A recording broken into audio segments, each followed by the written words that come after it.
Ukraine में भारतीय फंसे हुए हैं। भारतीय भी कौन, हमारे आपके घरों के बच्चे जो अलग अलग यूनिवर्सिटी में पढ़ने गए थे, भारत सरकार से उन्हें वापस लाने की गुहार लगा रहे हैं। कुछ नहीं तो सेफ जगह मुहैया कराने की अपील कर रहे हैं। मगर इन स्टूडेंट्स की गुहार कौन सुन रहा है?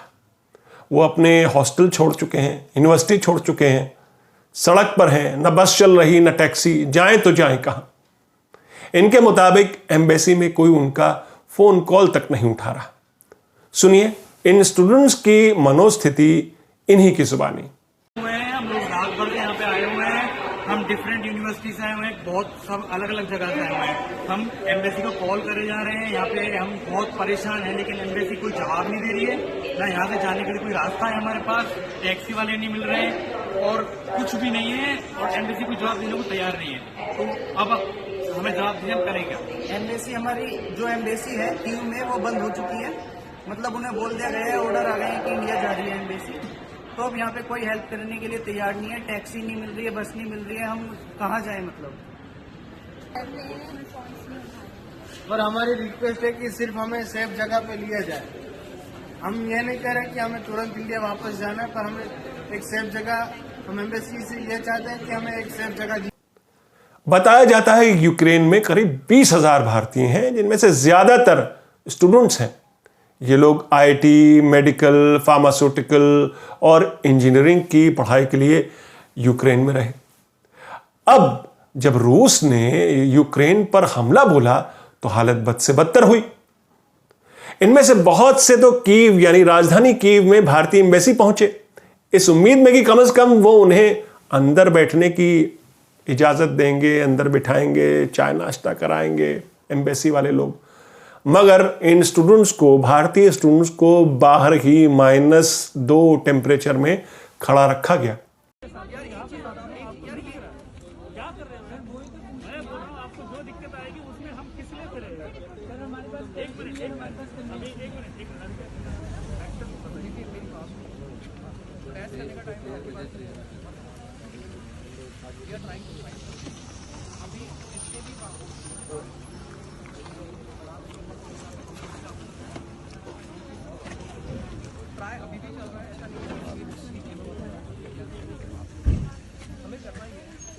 यानी भारत के नागरिक यूक्रेन के भारतीय दूतावास पहुंचते हैं, मगर उन्हें वहां कोरी दिलासा के अलावा कुछ नहीं मिलता, और वो भी तब जब ऐसी क्राइसिस की स्थिति हो।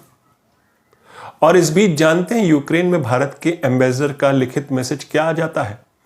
हौसले से काम लीजिए, आपके शहर में जो आपके दोस्त या जान पहचान वाले हैं उनकी मदद लीजिए, बहुत इमरजेंसी हो तो हमें कॉल कीजिए और हमारे सोशल मीडिया प्लेटफॉर्म को फॉलो करते रहिए, सरकार कुछ हल निकालने की कोशिश कर रही है। लेकिन ऐसे इंटरनेशनल क्राइसिस के समय जब विदेशी धरती पर जहां युद्ध छिड़ चुका हो, वहां अपने ही देश के नागरिक फंसे हों, उस समय भारत के प्रधानमंत्री नरेंद्र मोदी क्या कर रहे थे? प्रधानमंत्री नरेंद्र मोदी सोशल मीडिया पर थे। यूपी की चुनावी रैलियों के बारे में जनता को, अपने फॉलोअर्स को बता रहे थे, मैसेज कर रहे थे कि मेरी अगली रैली कहां है। यह दोपहर के 3 बजे का ट्विटर मैसेज है। प्रयागराज में आज मैं रहूंगा, delighted to be in Prayagraj. Ukraine पर हमला शुरू हुए कुछ घंटे तब बीत चुके थे जब प्रधानमंत्री का 3:30 बजे ये मैसेज आया, और उससे पहले 1:30 बजे प्रधानमंत्री का अमेठी रैली का मैसेज आता है, जहां वो प्रतापगढ़ पहुंचते हैं, जब रूस यूक्रेन पर हमला कर चुका था।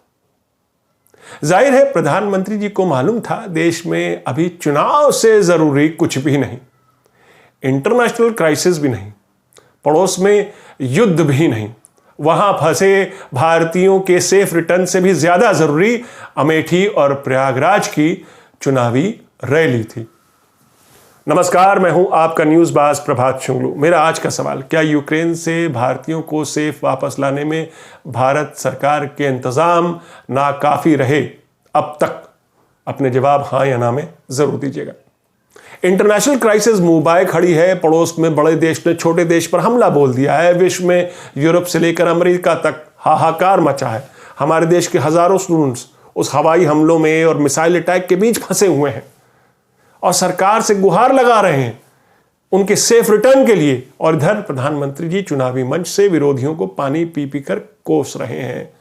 यूपी के जिलों में अपनी पार्टी का प्रचार कर रहे हैं, क्योंकि उन्हें पता है वो मंच से एक संदेश दे देंगे कि उनके नए भारत में सब चंगा सी, तो पूरे देश की जनता मान लेगी कि मोदी जी सच बोल रहे हैं।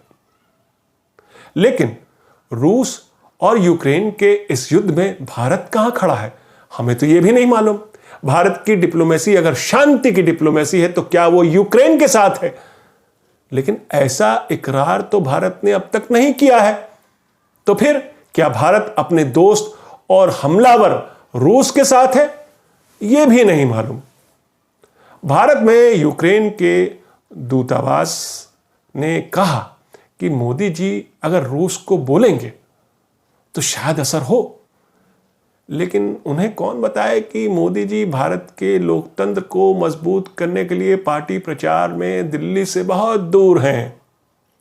यानी डिप्लोमेसी भी लुंज पुंज।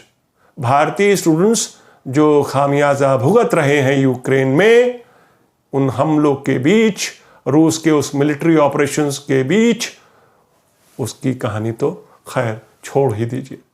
मोदी जी को पता है कि पिछले 8 सालों में उन्होंने देश को आत्मनिर्भर बना दिया है। यूक्रेन में फंसे वो भारतीय छात्र आत्मनिर्भर होते तो वो अपनी ही सरकार से मदद की गुहार क्यों लगाते, वो भी विदेशी धरती पर बैठ के, जहां वो पढ़ने गए थे। मोदी जी वो स्टूडेंट्स हैं, पढ़ने गए हैं, उनकी सुरक्षा का ख्याल भारतीय सरकार को करना है। उनको सुरक्षित वापस लाने की जिम्मेदारी सरकार की है। जब स्थिति यहां पर पहुंच गई हो कि युद्ध वहां पर छिड़ चुका हो, अरे कम से कम अपने बनारस के कमल सिंह की गुहार ही सुन लेते मोदी जी, जिसने एक भारतीय टीवी चैनल से यूक्रेन से फोन पर गिड़गिड़ा कर कहा कि हम तो पढ़ने के लिए आए थे, अब युद्ध की वजह से फंस गए हैं, मगर हमें अब यहां से कौन निकालेगा, कहां है भारत सरकार।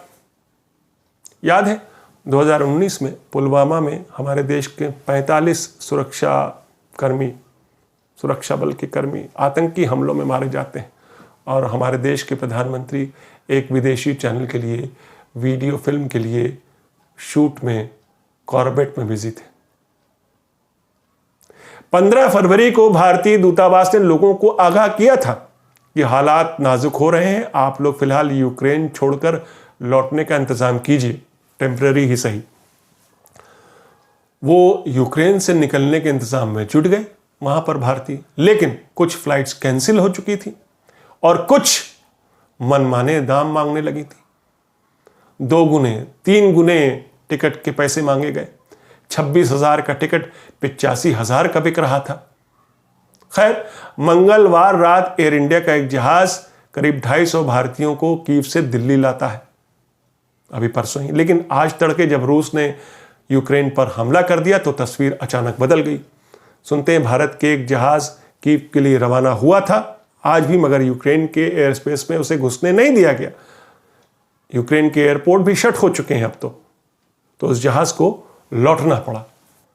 आज दोपहर होते होते विदेश मंत्रालय ने यूक्रेन में भारतीय दूतावास को संपर्क करने के लिए कुछ और फोन नंबर्स की लिस्ट जारी की है और ये भरोसा दिलाने की कोशिश की है कि नागरिकों को वापस लाने के लिए दूसरे ऑप्शंस तलाशे जा रहे हैं और इस पे मंथन चल रहा है सरकार का। सरकार इस पे 24/7 काम कर रही है। In this scenario, my advice to all of you is to stay wherever you are in your normal areas of habitation. If you are in transit, please go back to your normal areas of habitation. And if you are stranded in Kyiv, then reach out to friends, families, Indian community members and the Indian Embassy. We are in touch with the authorities here regarding the safety and security of the Indian citizens.